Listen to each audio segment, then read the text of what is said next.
Is my screen big enough? You want me to increase the font? Okay, let me do one command and see if we are able to see this. Bigger. And take a seat if you don't mind, so that I don't hide your screen across. Is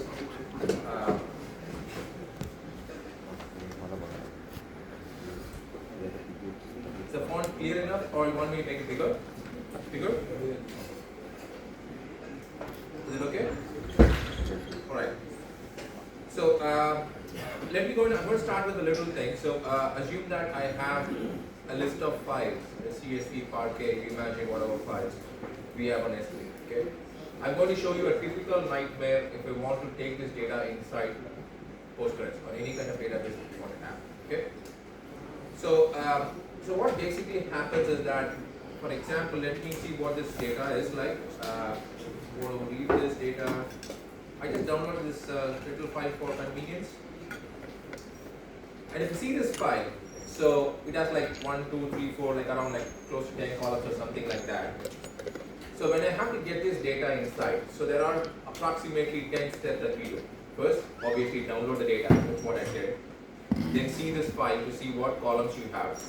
Create a table, do a schema definition. Then find out data types, cleanse the CSV, and finally load this stuff. So that's what the usual steps, which I typically call this as a nightmare step, right, to do this. So now what I'm going to show you is like, for example, I'm going to say, I'll show you the commands in a second.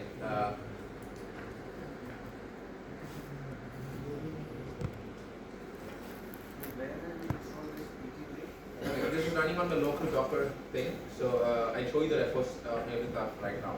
So right now what happened, you saw the same files that I was having there inside my S3, and then I just did this one, right? Just created a foreign table. You see there is no column definition, there is no schema definition. You just read the Parquet file or CSV file or ORC or JSON, you name whatever file you want, and got the complete stuff itself. It tells you what schema it's going to have. Got the schema inside and then listed the files for you as well, right? All the rows. I technically, if you imagine, I had saved you like kind of minutes together that you spend kind of doing this job just for one simple file. It took beautiful seconds. But before I go into what made this happen, so let's go back and see what I'm going to share you right now. Is this, right? So, so this is where we start with stuff, right? So, you imagine we saw the easiest way of how we actually did this stuff. But just pause for a second and we go for the traditional way of how we actually do this, right? That's where we're going to talk about how we use PgLake to achieve this, right? What are the components that we have to do this, right? So just to give a quick intro about myself, I'm Kamesh Sampath, lead developer advocate at Snowflake. Been with the industry for quite some time with AI, cloud, and other stuff. Doing a bit of stuff around data right now. You can ask me questions around AI and other stuff. What we do with Postgres. I'm talking about this, and Postgres is a little close to me because that's the first line of code I ever wrote in my career like 25 years ago. So this 3 table statement that I wrote on Postgres was my very first thing, so it still stays close to my heart. So that's easy. But what I now want to call is like, we saw the easiest way of how we actually do the stuff. But let's step back and see like what was the actual original way of doing stuff. How many of you agree to me that everything that we do within an enterprise, we always tend to do very complex? You agree with me? So complex infrastructure, complex other stuff, and even for the simple thing, right? For example, if you imagine the thing that I did earlier was just importing a table, I want to query the table and find the data. Why should I have so much of complexity? It's on to my left side. If you see, that's a complex data lake path that you usually take. I'm not complaining about data lake. Data lake is super. But when I want to query something from my data lake, I have to go through all these steps. Pick up a query engine, configure metadata, set up security, build a pipeline, and by the time I get the data, it will be days, right? If I want something quickly. But right now, what you have done, what you are seeing right now is like how we made achieve that so simply using PgLake on the board. You always call this a boring good way. I just got into SQL, got into PSQL, and just say select star from this table, give me the data. The same data that is residing on your data lake, we are able to get that done with one little extension for this PgLake. I'll talk more about that in a second. But the whole thing is like, why you don't want to take so much of infrastructure, so much of pain for doing something which you can easily do, right? So what is PgLake? PgLake is an open source project from Snowflake. It's another PgLake, another extension, a traditional Postgres extension that is available for you. It's open source as usual. What does it do is like, it kind of like, as I said, like it's 100% open source, its own data. You're going to query the data that is near to you. It also helps you to do with open table format. I think most of you heard about Iceberg and other formats that we have in Apache. It supports Iceberg format as well. No move. You saw that when I was having the list of Parquet files that's still there in S3, but I was able to query that directly within Snowflake. Postgres. Right? So we just like to make it so easy. There is no even heavy lifting as well.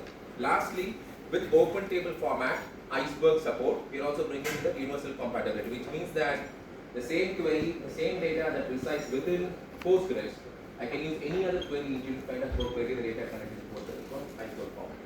Right? That's as simple as that. Right? So what I'm going to show you next few moments is that like we see few of these things, right? We have the data info. So what is the advantage of getting this data and using this data? One, upgrading to Iceberg. As I said, using to Iceberg, I can make it to query in multiple data formats, right? Multiple query engines and other stuff, right?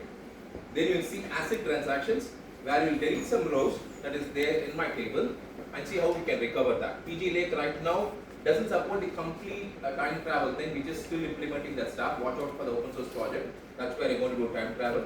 And last but not the least, we are also going to make Postgres as your gateway. What I mean by that is that it's not only that we're getting the data inside Postgres using the PgLake calling table thing, we're also going to take the data out, like extract some data out from Postgres and save it inside your data lake, which means that you're also going to give that to other engines as well. So these are a few things that you're going to see right now. Let me jump into the demo again. I'll share all the sources of the demo soon, so don't worry about if you miss the thing. The very first thing that we do now is I'm going to convert this one into Iceberg tables. So if you don't know about Iceberg, I have all the links about Iceberg and every other stuff in my README. I'll share that README in a second. I'm going to do this task, and this task is nothing like, if you're not aware of task is a simple cookbook of recipes like your make file, so where I can combine multiple commands together just for convenience to save some typing. So I'm just going to say Iceberg. There you come here. After we brought this table back, you see this, I'm kind of dropping this, checking if it's there already exists. Then all I have to do is like just do this. That's all. There's no complex schema again, right? I just say create table. I call this as Penguins Iceberg just to clarify. And then I'm pointing this out to all the Parquet files that exist in my S3 bucket or any other storage for that matter, not necessarily S3. It could be Azure, it could be GCS, you name it wherever you want.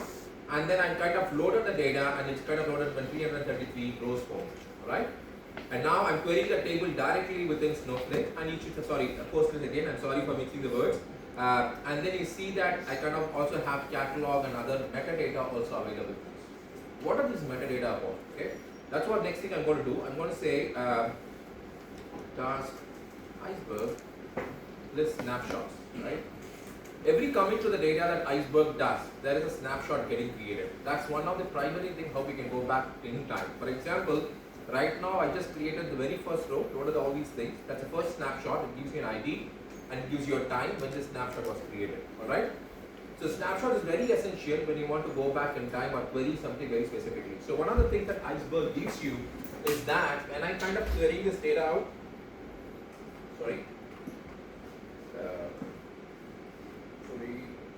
this is okay.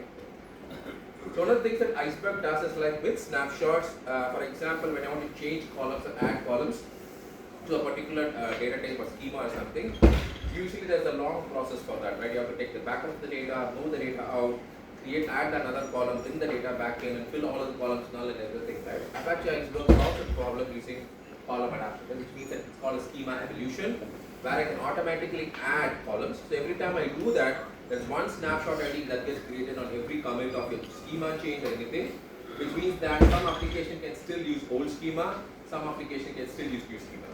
Okay? And you can query that. That's exactly what we are going to do next. As the comment says here, each snapshot is a recoverable point-in-time version of your data. Right? If you remember, we had 333 rows. Now what we are going to do is I'm going to delete some rows from my table. Okay? Let's do that. Let's say task demo, I'm just going to say modify. what this basically is going to do is like I kind of deleted some records from a table. As a part of modify, I said I had 68 rows of this chinstrap species of penguins. I'm kind of deleting that from a thing. You see this delete statement that's below that. And then querying again, and then right now I don't have any chinstrap in my table, right? What I meant by that right now is that when I go back and do the Iceberg snapshots right now, this snapshot again, and we have two now. The one original one that we got created, another one which got deleted now. Okay. The next thing what I'm going to do is like I'm going to do a little time travel. I mean to say like I just say I accidentally deleted that, or some application has erroneously deleted that. I want to go back and recover the data, right? That's what something which you do. That's a very powerful feature of Apache Iceberg, that you can recover the data at any point of time, right? For since it was made. Let's do that again. I'm just going to say task Iceberg, okay, not demo, and I say time travel. It's going to execute a bunch of queries for you. I'll explain these queries in a second. So if you see this one, I kind of go back in my history, okay. From now, like I just did a time travel here. I got two versions of the current state of time travel is only I have two species, Adelaide and Gen 2, because chinstrap is not there because we deleted that some time back. And we saw the previous version which is there in my metadata file. Again, that's where the Iceberg kind of performance comes into picture, because it doesn't do a full table scan. It just scans only the metadata, which is all the information is required. Okay. To talk about Iceberg itself, that's a separate session. We'll do it later. But the retention period, all these stuff, it's all PgLake extension configuration that we can do. How long you want to retain the data, how long you want to go back in history, etc., etc. It's still getting mature. I'm stressing that again. You might not have all the Iceberg spec available yet, so just watch out for the project. And then what we did right now is that we went back to the history and found out how many chinstrap things were there. There's 68 records which we verified, if you remember the last time, right? And then we brought it back here, and then we recovered the data, and then now the difference was 68 between then and now. So where do we put it? For just for clarity, I just put that in a different thing. Well, see, select count of star from. I remember correctly, I just put name the data when we time travel. Where species. Did I get the name right? Yes. Is equal to chinstrap. Okay. So now I got 68 rows back again. Okay, this is a time travel table, which means that I was able to recover the data back and go. Okay, which means that don't worry if the data is lost. I think that's a powerful capability that we're bringing inside Postgres using PgLake extension, which means that it's Iceberg native. It also does all of the Iceberg stuff. It's also easy for you to create foreign table, talk to your external CSV Parquet file that is there in your object storage, any object storage for that matter. I was using S3, but it could be anything you want. And lastly, as I said earlier, it is also acts as a gateway. So what I mean by that is, for example, let's go and do that one as well.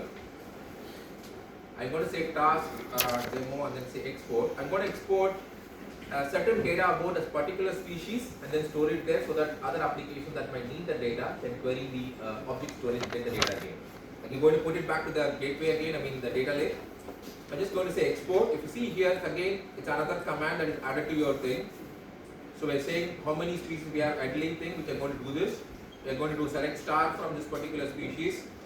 And then I'm just targeting save to S3.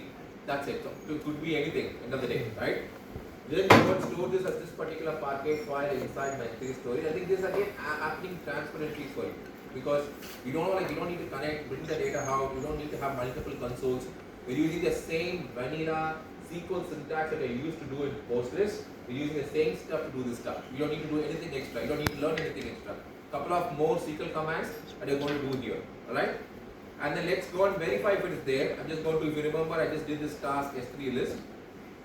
So this is going to list me the files that is there. It will also include a lot of Iceberg stuff that we change here, because everything gets stored there. And you see this one, the ugly penguins thing, is there in my S3 bar. Which means that I can now connect this to any other storage engine, or take it to some other thing and kind of do this stuff. Alright? Great. I think we saw most of the stuff that we saw here. See, we just iterate whatever we think we saw here. We just upgraded the Iceberg table. We use ACID transactions, delete, modify, update, just show you delete example. And then we saw about time travel, we went back in time and then did.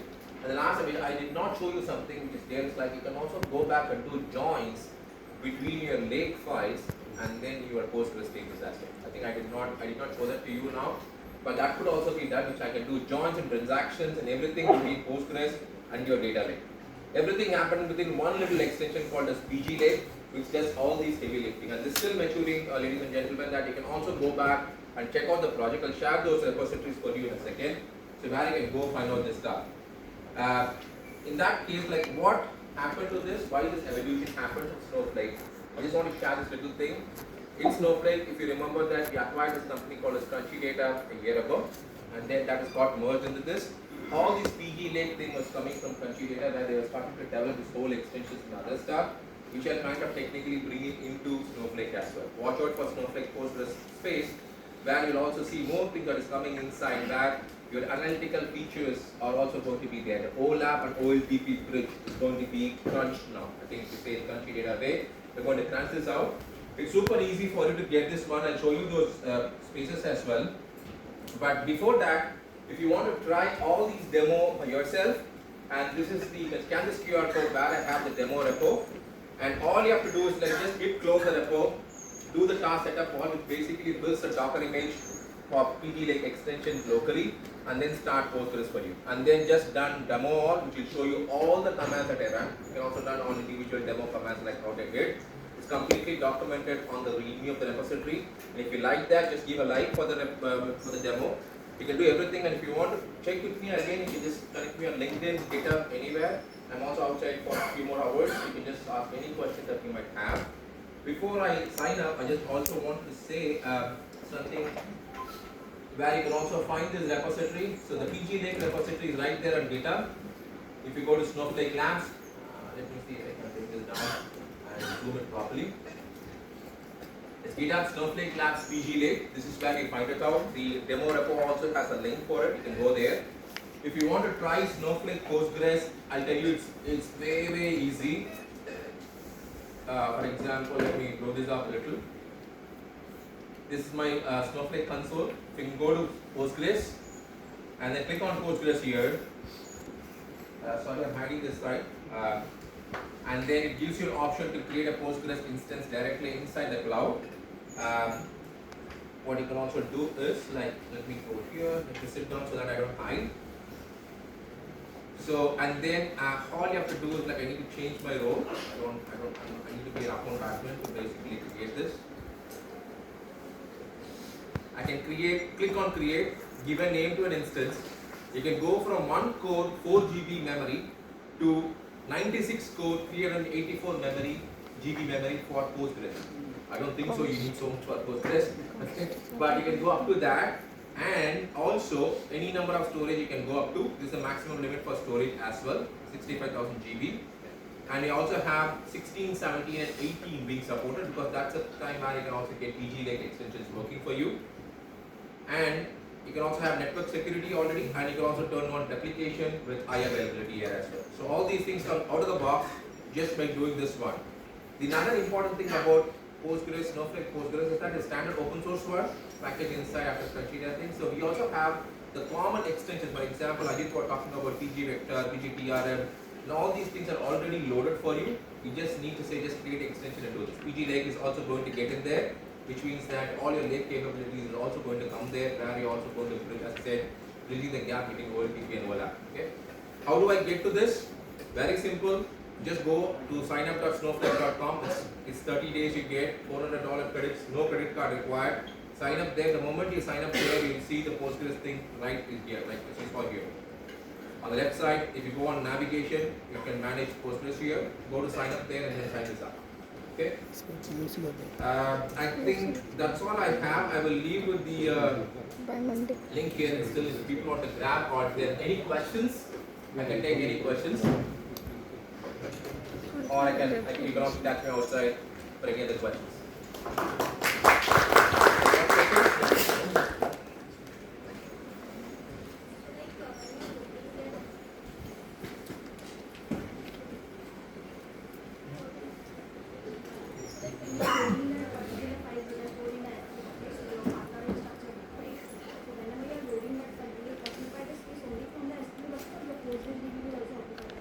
See, the Postgres is going to create, see the idea of S3 bucket, the S3 tables, the Parquet files, the data files will still reside in object storage.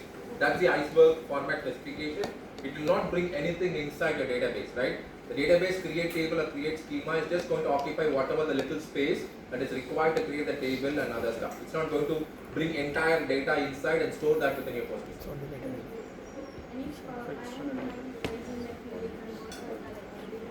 Can you be a bit clear? I'm not able to hear you well. If I have like PDFs and documents in Snowflake, can I load that particular files in my Postgres? See, if you have PDFs and documents, that's a different story altogether. That is kind of like you want to convert that into AI format using PG vector. So which you can definitely do that. It is possible, but that is not the job of PG Lake. Instead, PG Lake is to bring a data lake into Postgres. What you're talking about is your vectorization of all your documents and other stuff, which is a different use case altogether. But you can still bring it. Should not be a problem. Any other questions?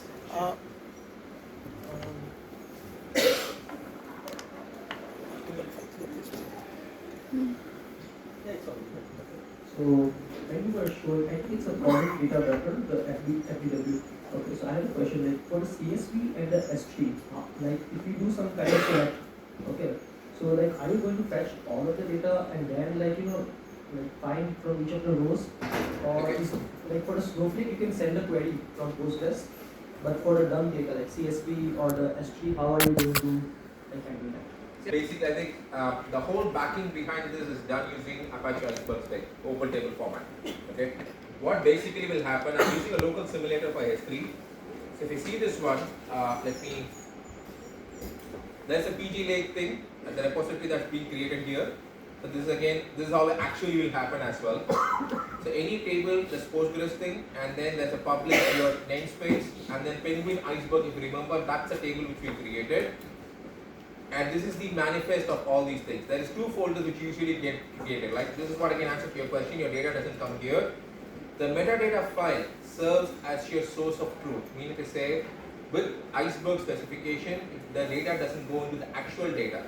The metadata files has all the information, including the partitions which is there, the snapshot, current snapshot ID, what are the few other statistics that you usually have, what's the maximum, for example, if I store an employee table, what's the max salary, min salary, which department he has, means all these statistics so that your query goes super fast on the metadata and come back, right? Which means that when you're kind of doing all the things that you're asking right now, it's going to go only to this, nothing is going to come and store in your Postgres. Is that the question? Is that answer? So like, you send the query to the Iceberg table, and then you get the data, it gets processed there at the Iceberg, and then you get the result. Yes. Postgres. Okay. There is a, see if you can, for example, behind the scenes there is a REST API that basically runs. The Iceberg REST API catalog, or you can use Iceberg IU or Iceberg Hadoop, and all these extensions are available. But the easiest way, if you heard about this particular project,